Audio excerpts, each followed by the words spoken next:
नमस्कार दोस्तों, आज कैंट में आपका स्वागत है। आज हम चर्चा करेंगे गुजरात दंगा, बिल्किस बानो और दंगाइयों को किस प्रकार से गुजरात सरकार ने वक्त से पहले रिहा कर दिया था, उस पर हम चर्चा करेंगे। दोस्तों, जैसा आप सब जानते हैं कि 2002 में गुजरात में बहुत भयानक दंगा हुई थी और ये दंगा जो है दरअसल गोधरा में ट्रेन को चलाया गया था, जिसमें काफी 60-65 लोग मारे गए थे। कहा जाता है कि उसके प्रतिकार के रूप में यह दंगा पूरे गुजरात में फैली थी और सैकड़ों की संख्या में लोग इसमें मारे गए। और ये भारत का ये पहला दंगा था जो टेलीवाइज्ड था, फुल्ली टेलीवाइज्ड था। तब तक खबरिया चैनल आ चुकी थी देश में और सारे देश ने, देश क्या पूरे विदेश में, पूरे दुनिया ने इस दंगे की भयावहता को देखा। स्वाभाविक है कि जब ज्यादा लोगों ने देखा तो इस पर ज्यादा चर्चा भी हुई और इनके अपराधियों को सजा भी दी गई। इसी में से एक बहुत बड़ी घटना हुई थी बिल्किस बानो के साथ में। 2002 में वो मात्र 21 साल की थी और जब ये घटना तो नहीं कहेंगे इसे, क्या ही इसको नाम दिया जाए, जो भी था, ये दंगा जब ये हो रहा था उस समय वो मात्र 21 साल की थी, सिर्फ 21 साल की थी। और जब दंगाई उसके घर पहुंचे उस समय वो 5 महीना की गर्भवती थी, उसके गर्भ में 5 महीने का बच्चा पल रहा था। दंगाइयों ने उसके परिवार के 7 सदस्यों को, जिसमें एक 3 साल की छोटी बच्ची थी, कि उसकी नृशंस जिसको बोलते हैं, नृशंस हत्या कर दी। इसके आंखों के सामने सारी घटना हुई थी और चूंकि दंगाई वहीं के रहने वाले थे इसलिए ये सबको जानती भी थी बिल्किस। उसके बाद में अपराधी यहीं नहीं रुके, उस गर्भवती महिला के साथ में आप सोचिए कि मैंने घृणा से भरा, घृणास्पद जिसको बोलते हैं, घृणा से भरा हुआ ये पूरी घटना थी कि उस गर्भवती महिला को, जिसके पूरे परिवार को उसके आंखों के सामने मार डाला गया, उसके बाद दंगाई यहीं नहीं रुके, दंगाइयों ने उसके साथ में सामूहिक बलात्कार की। पूरे देश में, अखबारों में, टीवी पे, सब पे ये घटना बहुत ही चर्चा में रही। और उसके बाद जैसा कि होता है कि आरोपी पकड़े गए, कोर्ट में उनको सजा सुनाई गई। उनको सजा सुनाई गई आजीवन कारावास की। तो मामला खत्म सा हो गया। बिल्किस बानो फिर भी कभी कभी अखबारों में आती थी, उसके संबंधित न्यूज, लेकिन फिर भी कमोबेश ये मामला दब सा गया था। मामला फिर उभरा 2022 में 15 अगस्त को। 15 अगस्त के दिन गुजरात सरकार के फैसले के अनुसार इन 11 के 11 दंगाइयों को, अपराधियों को जेल से रिहा कर दिया गया और अब इन पे कोई केस नहीं है। ये बड़े मस्ती में अपना घूम रहे थे। हुआ दरअसल ये था कि उस समय गुजरात में विधानसभा का चुनाव था और उस चुनाव के दौरान इन लोगों ने भाजपा के पक्ष में काफी चुनाव प्रचार किया। इनमें से एक अपराधी दंगाई की बेटी ने भाजपा के टिकट पे चुनाव भी लड़ा। तो ये इनका जलवा जलाल था जेल से छूटने के बाद। लेकिन इस घटना ने पूरे देश को झकझोर कर रख दिया। सब के सब माने कि ये कैसा न्याय है भाई, ये अपराधी को सजा तो हुई लेकिन वो सजा काटा ही नहीं। सजा काटने से पहले ही वो मुक्त हो गया और फिर से वो धंधा घूम रहा है पूरे समाज में। तो इसके खिलाफ काफी सारे एनजीओ ने और बिल्किस बानो ने भी सुप्रीम कोर्ट में याचिका दायर की। उसी याचिका पर आज जो है सुप्रीम कोर्ट ने अपना फैसला सुना दिया। उस फैसले के अनुसार 11 के 11 अपराधियों को फिर से जेल में डालने का आदेश दिया गया और उन्हें, इन अपराधियों को 2 हफ्ते के अंदर में सरेंडर करना पड़ेगा जेल के सामने या कोर्ट के सामने, जहां भी। लेकिन इस आदेश में सिर्फ उनको फिर से जेल जाने का या बिल्किस बानो के पक्ष में आदेश नहीं दिया गया है, इसमें राज्य सरकार को भी कटघरे में खड़ा किया गया है। उन्होंने कहा कि ये जो है, जिसको कहते हैं कि एकदम अपने शक्तियों का अन्यायपूर्ण जो है, जो कहते हैं प्रदर्शन है। और ये सिर्फ गुजरात सरकार के लिए सबक नहीं है, जितनी भी राज्य सरकारें हैं जो उनके समर्थक अपराधी होते हैं, चाहे वो ये तो दंगाई थे गुजरात में, अन्य जगहों पे देखा गया कि हर जगह पे दंगाई, ये किसी न किसी दंगा तभी होता है जब उसे किसी न किसी राजनीतिक दल का संरक्षण प्राप्त हो। ऐसा मेरा मानना है, हो सकता है मैं गलत हूं, लेकिन मेरा मानना है कि दंगा तभी होता है, चाहे वो जातीय दंगा हो, धार्मिक दंगा हो या कोई भी दंगा हो, जब उसे किसी राजनीतिक दल का संरक्षण प्राप्त होता है।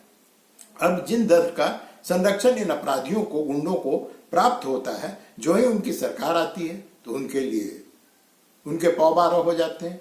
उनको छुड़ाने के लिए येन केन किसी तरह का प्रकरण जो है कर करके उन्हें किसी भी तरह से जेल से बाहर करने का प्रयास किया जाता है। गुजरात सरकार ने जो किया, ये कोई पहली घटना नहीं थी, और मैं दावे के साथ कह रहा हूं दोस्तों, आने वाले समय में इस तरह की घटना और भी होगी, और हम फिर इस तरह से बिल्किस बानो की तरह के केस को सुप्रीम कोर्ट में जाते हुए देखेंगे। अब प्रश्न उठता है कि सुप्रीम कोर्ट ने ये आदेश क्यों दिया।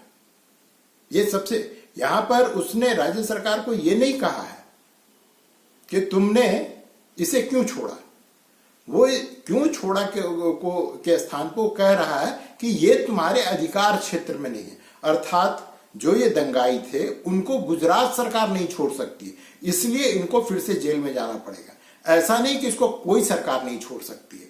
अब मैं आपको विस्तार से बताता हूं दोस्तों कि मामला है क्या। दरअसल ये केस इतना भयावह था बिल्किस बानो का कि माना गया कि राज्य में, गुजरात राज्य में इसे न्याय नहीं मिलेगा, इसलिए इस केस को ट्रांसफर कर दिया गया था महाराष्ट्र सरकार के पास में। तो इनको जो है, जो सजा दिया गया वो महाराष्ट्र में दिया गया, महाराष्ट्र के कोर्ट में दिया गया। सुप्रीम कोर्ट का कहना है कि जहां पर सजा की सुनवाई हुई, जहां उसे सजा दी गई है, सिर्फ उस राज्य सरकार के पास में यह शक्ति है कि वो अपराधी को छोड़ सकती है या जेल में सड़ा सकती है। इसका मतलब यह है कि अगर फिर से महाराष्ट्र सरकार चाहे तो इन 11 दंगाइयों को फिर से वो रिहा करने का आदेश जारी कर सकती है। यहां पर यह नहीं है कि वो कोई जारी नहीं कर सकता है। गुजरात सरकार को सुप्रीम कोर्ट ने इसलिए कटघरे में खींचा कि चूंकि ये फैसला तुम्हारे राज्य में नहीं हुआ था, तुम्हारे राज्य के न्यायालय द्वारा नहीं हुआ था, अतः तुम इसको रिहा करने का आदेश नहीं दे सकते हो। फिर से मैं तो कह रहा हूं दोस्तों कि ऐसा नहीं कि राज्य सरकार से आदेश छीन लिया गया है। अभी भी राज्य सरकार, जैसे इस केस में, बिल्किस बानो केस में महाराष्ट्र सरकार के पास में ये केस है, तो महाराष्ट्र सरकार उसको फिर से रिहा करने का आदेश जारी कर सकती है। और उस समय एक तरह से सुप्रीम कोर्ट ने दरवाजा बंद कर दिया है कि उस समय सुप्रीम कोर्ट इसमें इंटरफेयर नहीं करेगी या फिर मुजरिमों के पक्ष में यह फैसला देगी। हालांकि इस फैसला के आने के बाद विपक्ष की पार्टियां, खास करके कांग्रेस समेत जो अन्य सेकुलर पार्टियां हैं जो अपने को सेकुलर कहती हैं, उन्होंने काफी प्रसन्नता जाहिर की है। लोकतंत्र एकदम सुरक्षित हो गया है। अजीब है ये लोकतंत्र भी। अभी 2 दिन पहले जब हिंडनबर्ग के खिलाफ और अदानी के पक्ष में फैसला आया था तो इन लोगों ने, इन्हीं लोगों ने कहा था कि लोकतंत्र खतरे में है, न्यायालय जो है बिक चुकी है, या उनका जो भी कहना था कि मैंने न्यायालय के फैसले को संदेह जाहिर कर रहे थे। और 2 दिन बाद अब बिल्किस बानो का फैसला आया है तो कह रहे नहीं ठीक है सर, न्यायालय ने आखिर न्याय कर ही दिया, लोकतंत्र फिर से खतरे में नहीं है, अब सुरक्षित हाथों में। तो ये जो राजनीतिक दल का दोहरापन है, बिल्किस बानो का केस सिर्फ 11 अपराधियों को छोड़ देना या उसको फिर से जेल में डालने का मामला नहीं है। ये मामला जो है हमारे देश के राजनीतिक दलों का चरित्र दिखाती है कि हमारे राजनीतिक दलों का चरित्र क्या है।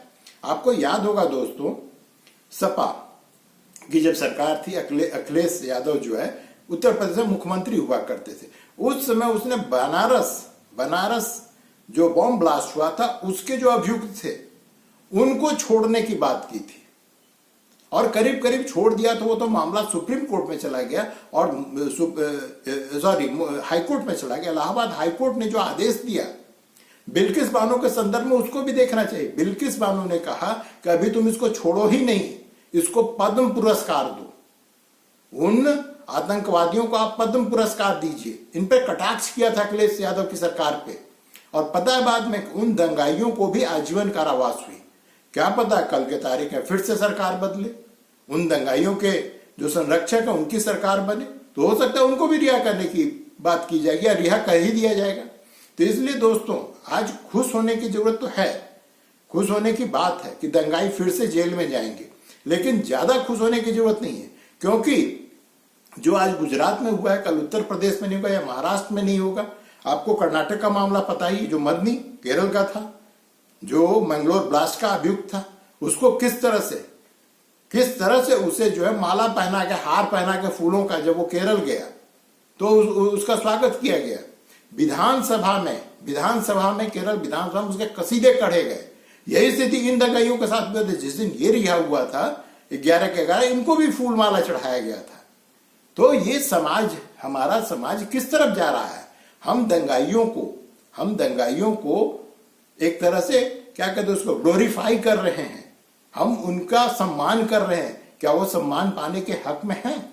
क्या वो उस लायक हैं? जो आदमी लोगों की हत्या कर दे, बलात्कार करे, आग लगावे, पूरे समाज में बॉम्ब ब्लास्ट करे, क्या ये सब के सब समाज में फ्रीली घूमने लायक हैं?